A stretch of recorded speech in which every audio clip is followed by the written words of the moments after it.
Well, let's head straight to court and let you know exactly what's happening with former President Donald Trump, because a New York jury has apparently found him guilty of falsifying business records to commit election fraud and has been apparently arraigned before. I mean, in fact, the justices have ruined, in the favor of the law and have said that Donald Trump is apparently guilty for falsifying business records. It's getting very tensions in court because he said all the verdicts that came were very much injustice, and he apparently will be filing again to seek redress in this conversation. Meanwhile, Andrew Cohen also has been speaking about this, and we'll head straight into what both parties have been speaking about. But just in case you want to be briefed about what happened in court, I'm here to let you know. But you can also let us know exactly what you think about all these court proceedings so far and what the verdict you make of from Donald Trump, and of course what you think about it. Okay, so quickly let's get into the details of this story quickly because it's getting very interesting, because it is history. New York, jury has apparently found Mr. Trump guilty of falsifying business records to commit election fraud. Now, the former president is set to be sentenced on 11th July, days before the start of the Republican National Convention on the 15th July, where Trump is expected to be formally nominated for president.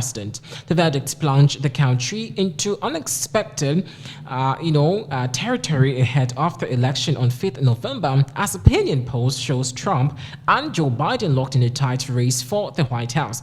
Trump faces a maximum sentence of 4 years in prison, though others convicted of the same crime often receive shorter sentences, fines, or probation. Speaking outside the court, Trump said the conviction was a disgrace and that he is very much innocent.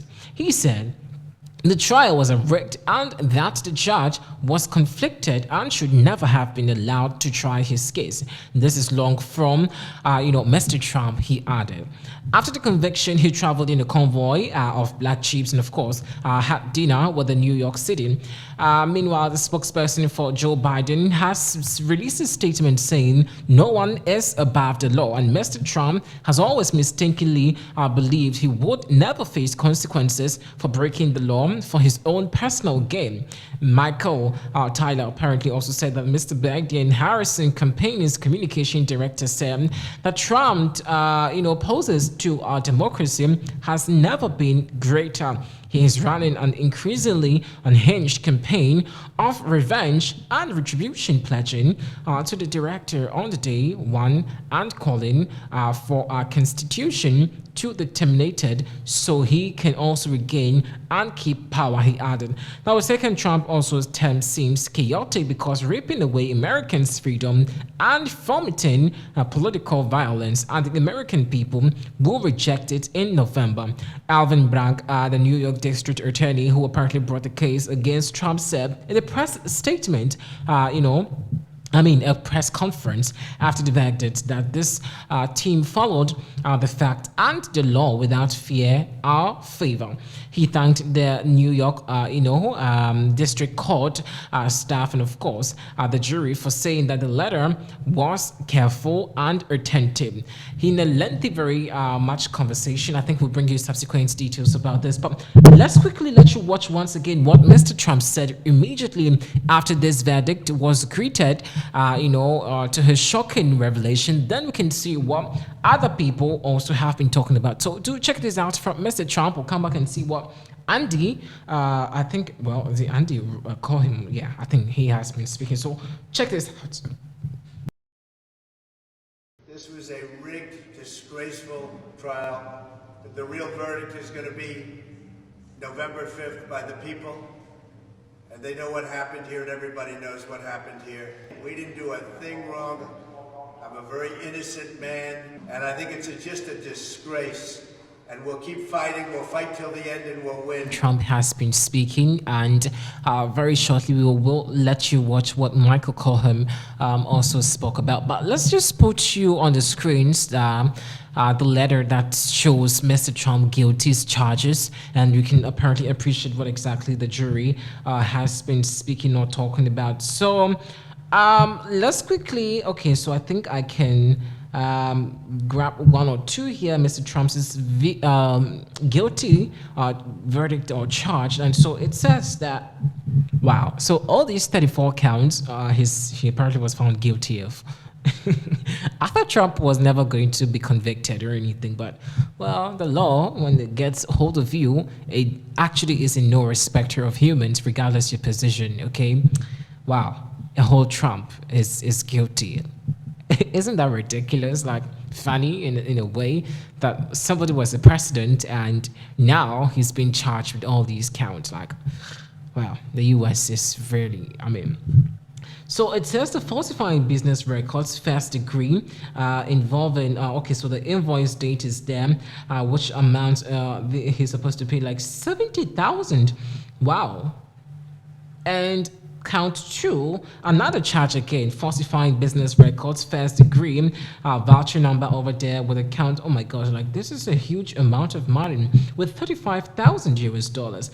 Again, with count three, falsifying business records, first degree, voucher number. It's also there again, and it's equally 35,000. Then again, falsifying business. So eventually, all the counts here are about falsifying records, falsifying records, falsifying records. And he said he's not guilty.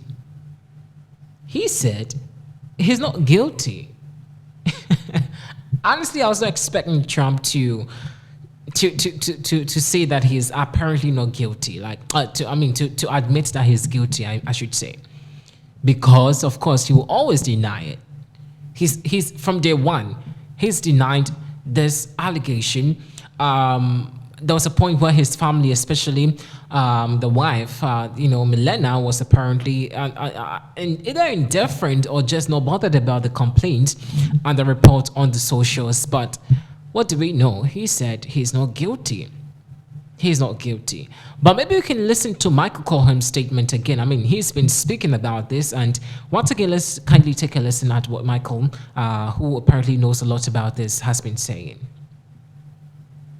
How are you? I guess the word is relieved. This has been 6 years in the making. Remember, the very first time that I met with the district attorney's office, we talked about it when I was on your show after putting out Disloyal.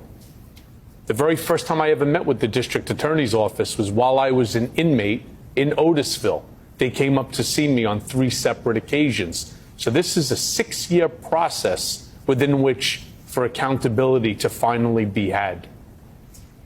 Were you surprised by the verdict?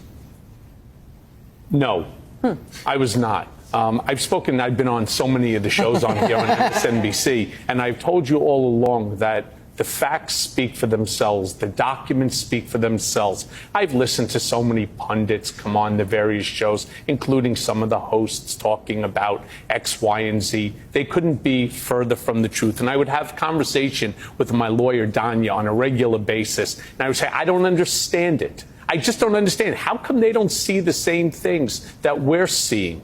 I understand that it makes great headlines and so on, but the facts are the facts. And at the end of the day, the facts are what